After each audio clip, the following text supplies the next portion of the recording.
Salut tout le monde, j'espère que vous allez bien les amis, on est parti pour une nouvelle vidéo. On va démarrer comme d'habitude avec les deux unes des quotidiens madrilènes, le quotidien AS qui consacre sa une évidemment à l'entrée en liste de la sélection espagnole ce soir, enfin milieu d'après-midi à 18h. L'Espagne affronte la Croatie, c'est déjà une très très belle affiche. C'est une affiche que l'on aurait pu retrouver par exemple en quart ou en demi, parce qu'on a vraiment deux nations qui sont très très solides.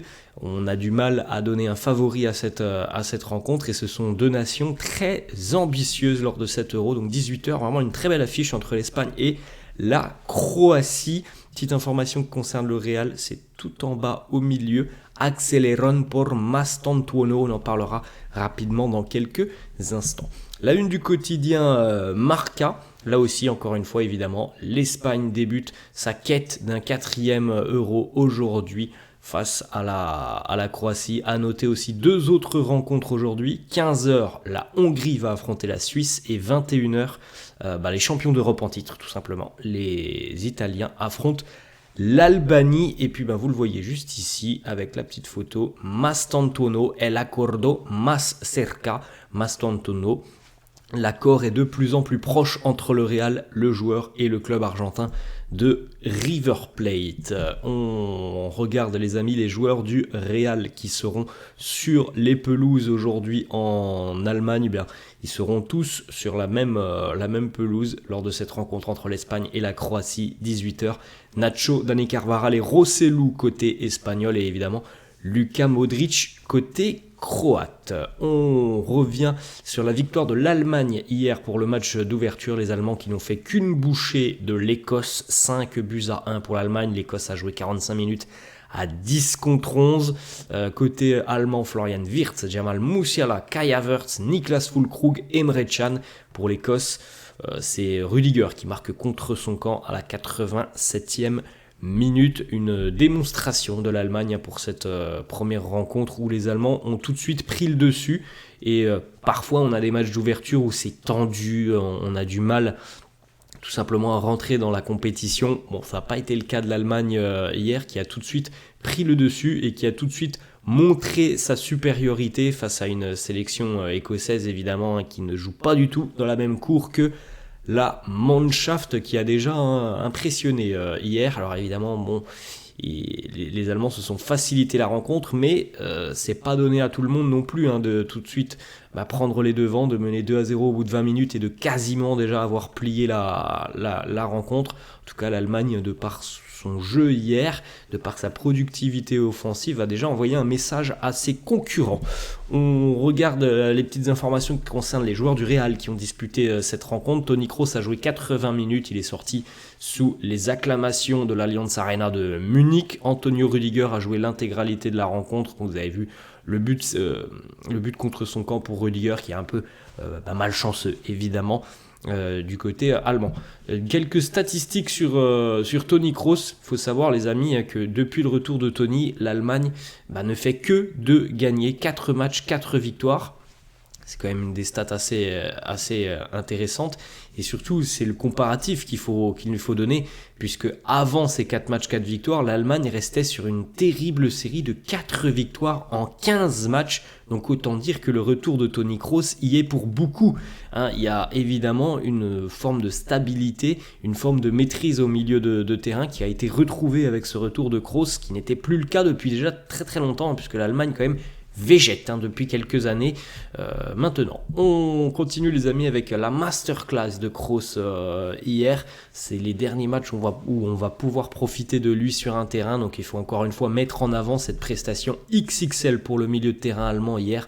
102 passes tentées pour Toni Kroos, écoutez bien les amis, 101 passes réussies, il n'a raté qu'une passe hier, Toni Kroos, qui est monstrueux, c'est démentiel, encore une fois, cette prestation a été énormissime de la part de Toni. Ça, regardez par exemple les amis, ce sont toutes les passes réalisées par Toni lors des 45 premières minutes. Et comme vous pouvez le constater, nous avons que des lignes vertes, puisque Toni n'avait raté aucune passe en première période. Il n'y a pas une passe qui n'est pas arrivée à destination.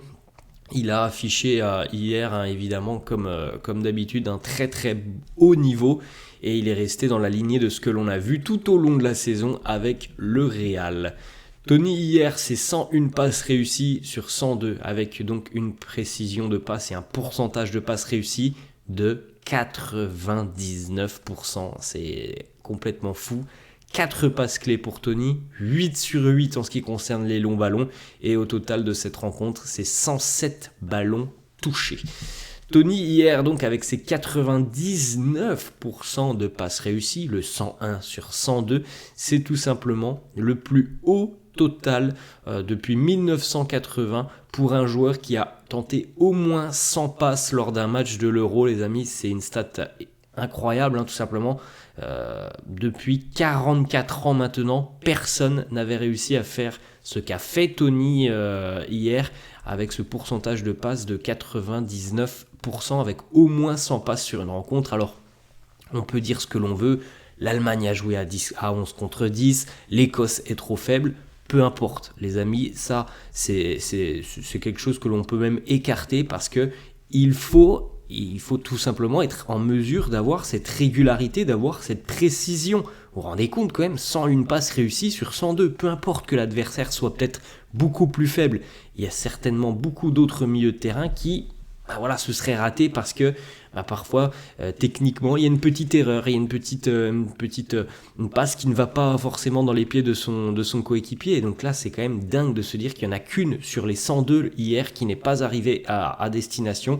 C'est pas arrivé ce genre de statistiques depuis 44 ans maintenant, et je sais même pas si c'est arrivé avant, parce que je suis pas sûr qu'on avait autant de statistiques avant les années 80, donc c'est quand même assez fou ce qu'a fait Tony sur cette rencontre. Petite déclaration de Jamal Musiala qui a marqué hier, il nous dit: Tony, c'est un joueur très très important pour nous, j'ai tellement de respect pour lui, pour tout ce qu'il a fait au cours de sa carrière. Avant le début de la rencontre, il a pris la parole dans les vestiaires pour nous donner de bonnes énergies, de bonnes ondes, et pour nous préparer à rentrer du mieux que possible dans cette compétition. On a une petite déclaration du côté de Madrid de Fede Valverde qui nous dit, en parlant de Tony, quand les choses n'allaient pas très très bien, quelques mots de Tony me faisaient me sentir beaucoup mieux.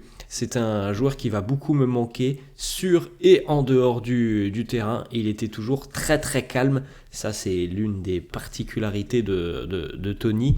Peu importe le moment, le match que l'on joue, que ce soit un match de Liga, un match de Coupe du Roi face à une équipe de 4e division ou une finale de Ligue des Champions, Tony avait toujours cette impression d'être en train de jouer un match quelconque, peu importe l'enjeu de la rencontre. C'était quelqu'un, on parle au passé avec le Real, mais c'est un joueur vraiment qui dégageait une assurance assez folle, et qui d'ailleurs, de par ce qu'il dégageait, était extrêmement important pour ses coéquipiers, qui voyaient en lui, je pense, quelqu'un qui ne ressentait absolument pas la pression. Et ça, c'est quand même dingue d'avoir eu, pour Fede et pour les autres évidemment, d'avoir eu l'opportunité de jouer à ses côtés. On poursuit les amis, petite page Mercato. Selon le journaliste italien Di Marzio, le Napoli travaille à l'heure actuelle sur la signature de Rafa Marin. Affaire à suivre. Rafa Marin avait été prêté cette saison du côté du Deportivo Alavés, un prêt qui a été d'ailleurs plutôt bénéfique pour lui.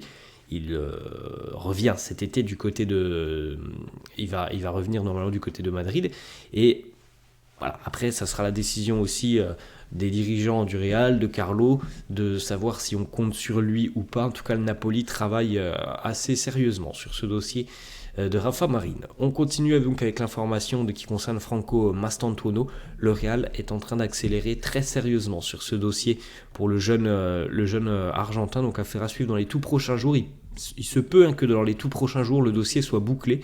C'est ce que disent les principaux médias, que le Real a accéléré et que l'on est même très très proche d'un accord avec le club argentin de River Plate. On continue les amis avec une petite déclaration de Luka Modric hier en conférence de presse avec la sélection croate avant le début de l'Euro.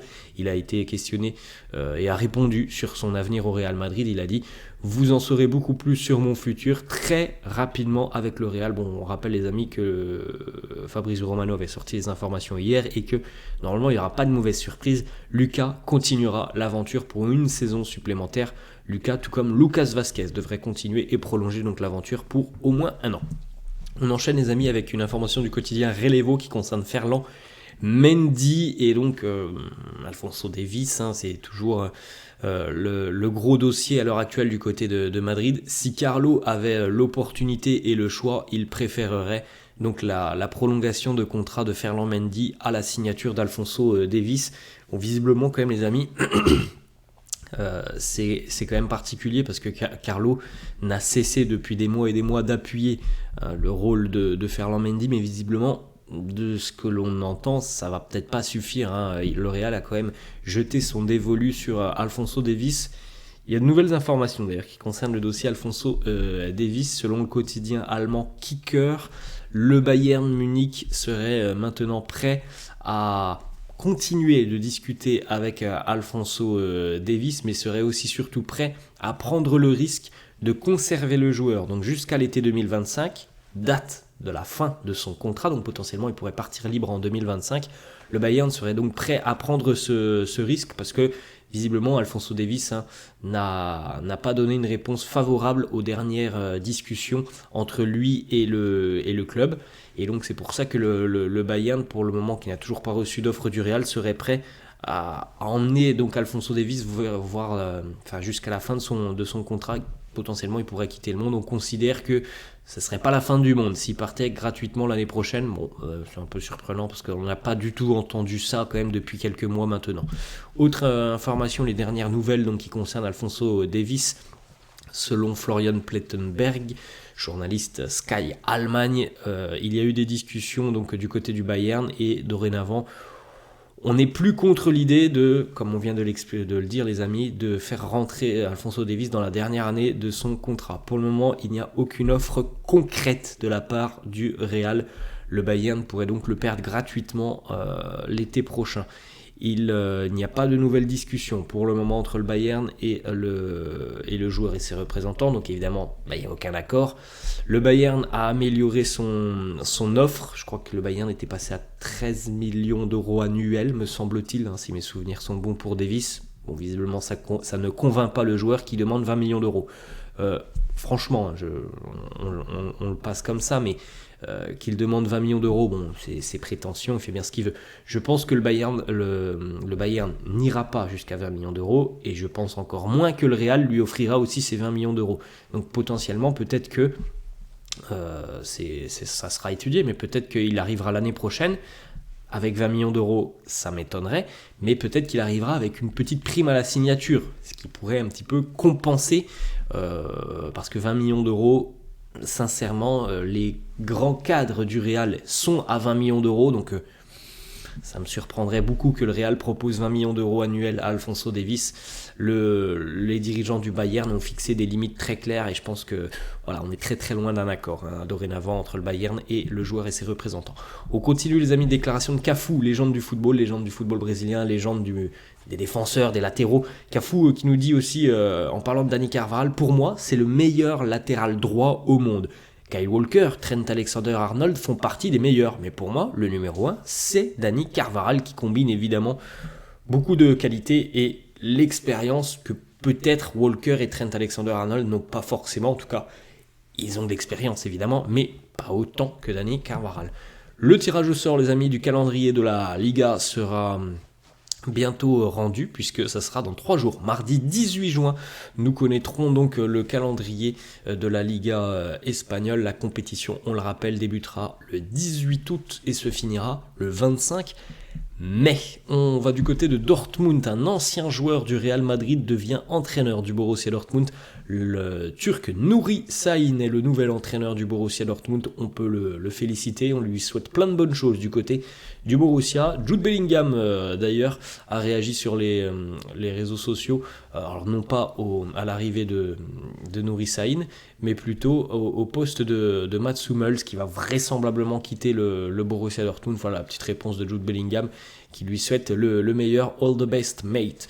On ne sait pas où ira Mats Hummels, mais en tout cas il devrait quitter le Borussia Dortmund. On continue les amis. Non, on continue pas puisque c'est terminé là-dessus. Je pensais qu'il y avait encore une photo, mais on termine là-dessus. J'espère que la vidéo vous a plu. J'espère que voilà, vous avez aimé le contenu. Alors il y aura évidemment un petit peu plus d'infos euro dorénavant. Dans quelques jours, on aura aussi le début de la Copa América, mais ça va être un petit peu plus des infos mercato et matchs internationaux les amis pendant au moins un mois, et puis par la suite on reprendra évidemment un format plus traditionnel avec la reprise de l'entraînement avec beaucoup plus d'informations qui concernent le terrain et le Real.